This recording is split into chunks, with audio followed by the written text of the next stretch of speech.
네, 이슈 칼럼 바로 이어가도록 하겠습니다. 오늘은 SPM 김형진 대표와 함께합니다. 대표 안녕하세요. 예, 안녕하십니까? 예, 시장이 뭐 지난주까지는 잘 가고 어제까지도 어떻게 이렇게 표현을 해도 될지 모르겠지만 어떤 분들은 꾸역꾸역 올라온다라고 얘기를 하더라고요. 그리고 결국에는 오늘 대외악재에 좀 무너지는 모습들을 보여지는데 조정이라고 봐야 되는 겁니까? 아니면 그냥 악재에 잠깐 이렇게 무너지는 거라고 보면 되는 겁니까?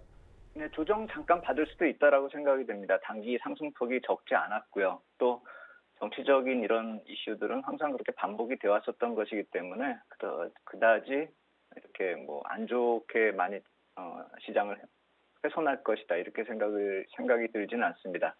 코스피 상승 그동안에 보인 모습을 한번 구해보니까 참 전 세계적으로 독보적으로 많이 올랐다 이렇게 볼 수가 있습니다. 상승 기간이 8월 26일 이후에 20일 동안 184.73포인트 어제까지요. 그래서 9.64%가 올랐고요.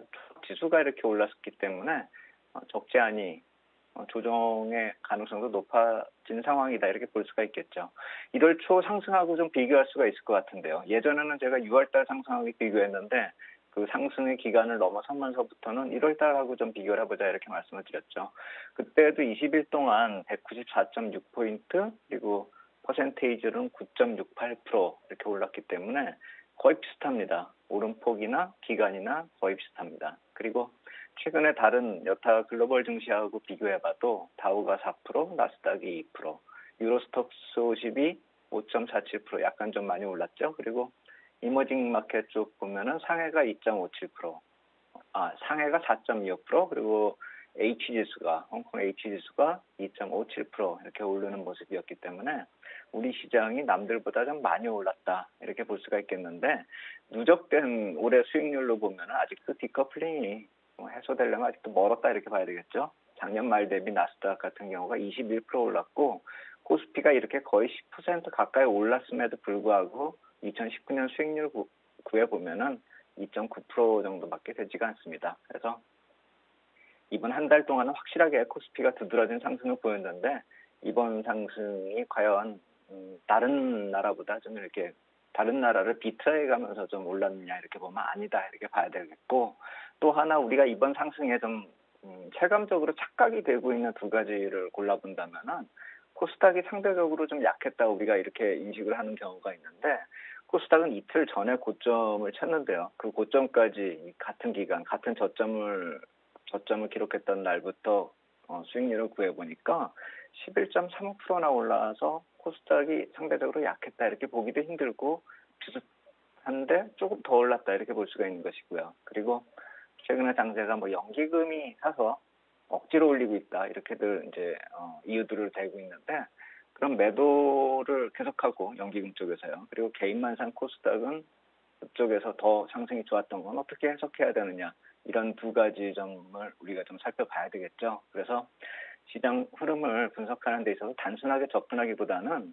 어닝 시즌 직전에 나타나는 디커플링에 대한 반작용이 과거에 1분기, 2분기에도 나타났듯이 이번 3분기 이전에도 다시 나타나고 있다, 반복되고 있다 이렇게 보는 것이 맞겠다 이렇게 생각이 되고 단지 그 1분기, 2분기 실적 시즌 이전에 나타났었던 상승보다 이번이 좀 탄력적으로 이렇게 상승이 나타나고 있는 것이 과연 어떤 특별한 의미가 있고 배경이 있을까 이걸 살펴보면은 이번 조정 이후에 어떤 장이 나타날 수 있을까 이것도 또 한번 예측을 해볼 수가 있겠죠. 그래서 통화정책이나 무역 분쟁에 가장 큰 피해 입었기 때문에 반작용으로 해석되는 건 당연할 것이고요.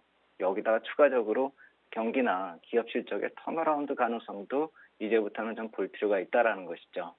그 부분을 좀 더 세부적으로 들여다볼 필요가 있다라고 생각을 해서 오늘은 좀 그쪽을 좀 세부적으로 말씀을 드리도록 하겠습니다. 네, 시장 상황에 대한 지금 현재 구간에 대해서 설명을 좀 해주셨고요. 이제 한 가지 좀 여쭤보고 싶은 게 지난주까지 저희가 봐야 되는 게 통화정책 이벤트들이었어요. 뭐 BOJ도 있었고 FOMC도 있었고 ECB도 있었는데 이것들이 기대감만큼 그렇게 크게 우리 시장에 영향을 주는 것 같지는 않은데 어떻게 보는 게 좋겠습니까?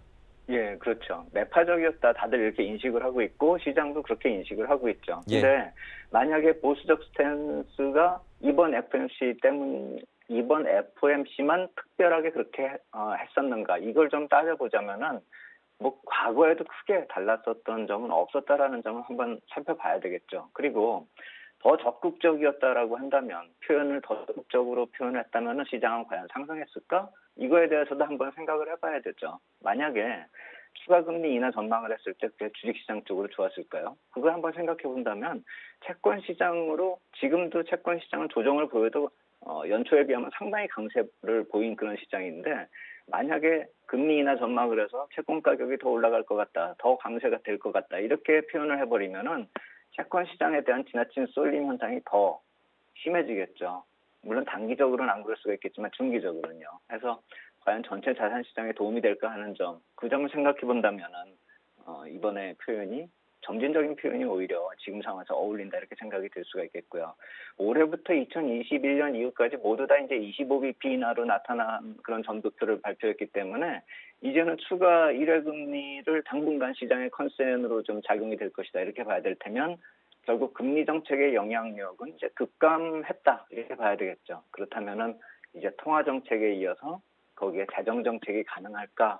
이러한 변수가 거론이 될 것이다, 이렇게 생각이 돼야 되는데, 그러한 변수가 지금 시기적으로 보면 정치적으로 유럽 쪽이나 미국 쪽이나 뭐 이렇게 수장들이 바뀌고 있는 듯한 그런 분위기이기 때문에 당장에는 그게 가시화되기가 힘들지 않을까. 그렇다라고 한다면 통화 정책이나 재정 정책을 떠나서 아까 말씀드린 QE 쪽에 대한 그런 기대감이 나타나야 된다는 것이죠. 그래서 FOMC 회의 그 당일에 다우지수가 한 211포인트까지 하락을 하다가 점도표 발표하니까 211포인트까지 쭉 밀렸다가 거기서부터 돌려 세워가지고 다시 플러스로 돌아서는 저점 대비 한 260포인트가 올라온 그 모습에 대해서 한번 우리가 의미를 찾는다면은 파월 의장의 QE에 대한 코멘트, 이것을 좀 우리가 봐야 된다는 것이죠. 시장의 기대가 어디를 보고 있는지 그대로 나타났었던 그 시장 흐름이라는 것입니다. 특히나 QE는 파월 의장의 코멘트가 생각보다 더 빨리 대차 대조표 확대 필요성이 있다, 그날 그렇게 말씀하셨는데 그거 말 끝나자마자 이미 시작됐다, 이렇게 봐야 됩니다. 그래서 금리 인하보다 시장이 더 급한 반응을 보였다, 이것에 대해서 유동성 공급에 대한 힌트를 우리가 답을 찾을 수 있는 것이 그다지 긴 시간이 필요하지 않았다라는 것은, 제가 아마 지난주에도 말씀을 드렸었던 국채 입찰 규모가 3분기에 가장 많았었던 물량들이 실질적으로 이루어지고 나서 납입 결제 수요가 도래했었다, 이 말씀을 드렸죠. 그러면서 정책적으로 단기 유동성 공급이 되고 있다, 이 말씀을 드렸는데, 이 9월 말하고 10월 말까지 이어지는 대강 한 3천억 불 전체적인 규모, 그리고 1,300억 불 정도 증가되는 그런 규모가 나타나고 있는데, 거기에 대해서 FRB가 이제 추가적으로 유동성 공급을 10월 10일까지 1,050억 달러를 투입시키고 그 이유는 그 이후의 상황을 보면서 결정하겠다, 이렇게 얘기한 걸 보면은 QE가 이미 이루어지고 있고, 물론 예전과 같은 성격은 틀리지만 앞으로도 이어질 것이다, 이렇게 봐야 되겠죠. 그렇다면은 시스템은 건재하고 있고 정책은 지속된다. 당장의 금리 인하보다 더 중요한 것이 이 남아있는 정책의 힘, 그러니까 저점에서부터 하락폭을 돌려세운 그 힘이 우리가 이제 실질적으로 겪게 되는 그런 것이 아닌가라고 생각이 들고, 그래서 제가 이 글로벌 10년물 국채 흐름하고 다우지수 이 표를 지난 중간에 봤었는데, 다시 한번 이번 회의 끝나고 나서 금리 흐름을 좀 살펴보기 위해서 다시 한번 그림을 그려봤습니다. 해가지고 오른쪽에 그 붉은 박스권, 이게 하단이 1.75%고 상단이 2%의 박스권을 제가 표시를 한 것인데, 이 정책이 당분간 자산시장에, 채권시장에 이 금리를 이 안에 묶어놓겠다, 이렇게 공언을 한 것이거든요. 그래서 저 박스권의 움직임하고 동시에 다우지수 위쪽에 갈색선을 보면은 똑같이 연동돼서 움직이고 있다라는 점을 감안했을 때, 박스권에서 금리가 갇혀 있는 동안에 다우지수, 미국의 주식시장도 그다지 크게 저것을 벗어나는 것이 힘들지 않을까라는 생각이 든다라는 것이죠.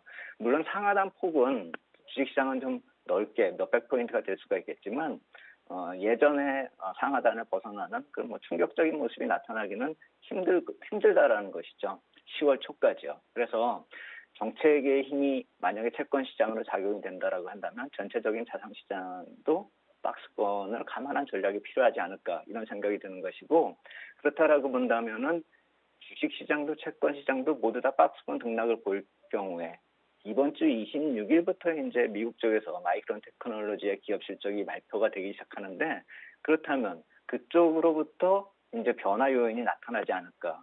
우리가 기다려왔던 3분기 실적 시즌의 변화 요인, 이제 이번 주 중후반부터 한번 살펴볼 필요가 있다는 것이죠. 그렇다면은 만약에 그런 식으로 박스권에 다우지수가 좀 머물러 있다라고 하고 반도체 쪽으로 우리가 관심이 올라간다라고 한다면은 코스피가 또 상대적으로 탄력적으로 움직일 수 있는 요인 중에 하나가 되지 않을까 이렇게 생각이 된다 이렇게 말씀을 드리겠습니다. 네, 그리고 이제 3분기 어닝 시즌 도래합니다. 실적에 대한 기대감이 그래도 당초보다는 좀 올라온 것 같아요. 연초만 해도 뭐 연말이면 3분기면 괜찮아질 거라고 했다가 2분기 되니까 하반기 더 힘들다 그랬는데 그래도 좀 지나고 보니까 3분기 기대치는 조금 있는 것 같은데 어떻게 보면 좋을까요? 예, 그렇습니다. 특히나 이제 정책 같은 경우는 6개월 정도 뒤에 본격적으로 이제 나타나기 마련이기 때문에 우리나 미국이나 금리 인하 같은 그런 정책의 효과가 이 3분기 후반부 쪽부터 나타나지 않을까라는 생각이 들고 그렇다라고 본다면 주가는 조금 더 미리 반영이 될 수가 있겠죠. 미국 쪽의 3분기 이익 실적 전망 컨센서스를 보면 마켓워치 집계 따져보면 한 3.95% 정도 감소한다라고 나타나고 있는데 1분기나 2분기 때도 전망보다 그렇게 나쁘지 않았습니다. 1분기가 0.29% 줄었고 0.35% 2분기가 줄었습니다. 그렇다라고 본다면은 이번에도 저만큼 나빠지지는 않고 약간 나빠지는 정도가 아닐까 이렇게 생각을 해볼 수가 있겠고 이런 두 분기 정도의 실적이 이렇게 후퇴하는 그런 모습이 그러니까 연속적으로 마이너스 증가율을 두 분기 이상 보였던 게 이전에 2016년에 그런 모습이 나타났다라고 파악이 되고 있는데요. 그래서 2009년 이후에 글로벌 경기 선행지수하고 그러니까 기업 이익을 그대로 표시하기가 힘들기 때문에 경기 선행지수를 골라와서 다우지수와 연결시켜서 표를 하나 만들어봤는데요.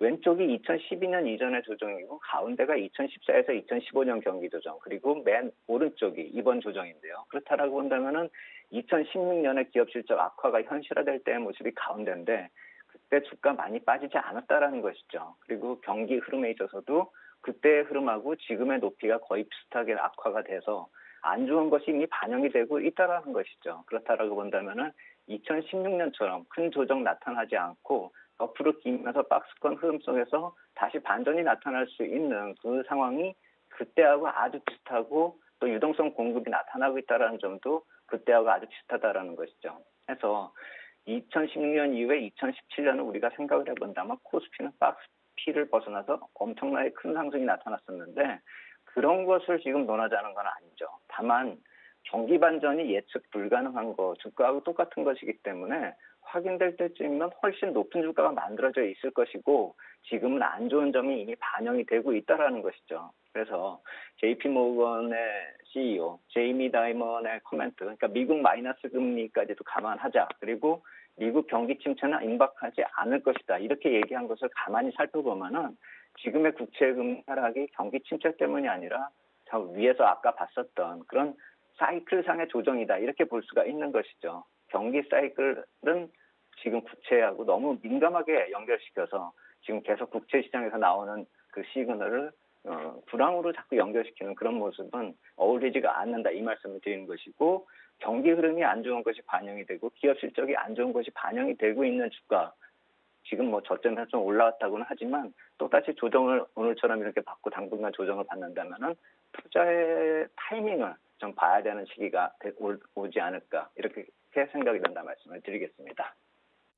자, 미국의 일정도 이제 하나하나 따져보면서 국내 시장에 대한 점검을 좀 해봐야 될 것 같은데 국내 시장은 어떤 식으로 좀 점검을 하면 좋을까요?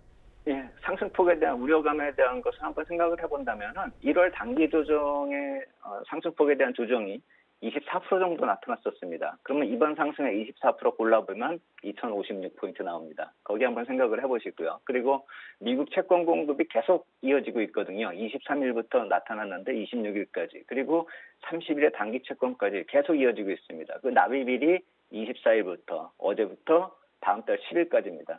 유동성 공급이 계속 될 것이기 때문에 큰 우려감이 생각이 되진 않지만 이 정책이 반영되면서 시장의 흐름이 어떻게 바뀌는지 그 흐름 관전 포인트다 이렇게 말씀을 드리겠고 아까 말씀드린 반도체 중심의 대상승 시도 그 가능성을 한번 생각해 봐야 됩니다. 마이크론 테크놀로지 26일에 실적 발표죠. 그렇다면은 27일에 우리 반영이 될 테고 전망을 놓고 보면은 금방 분기 실적 예상보다 좀 좋게 나오고 다음 분기가 저점을 형성한 다음에 반등이 예상된다고 합니다.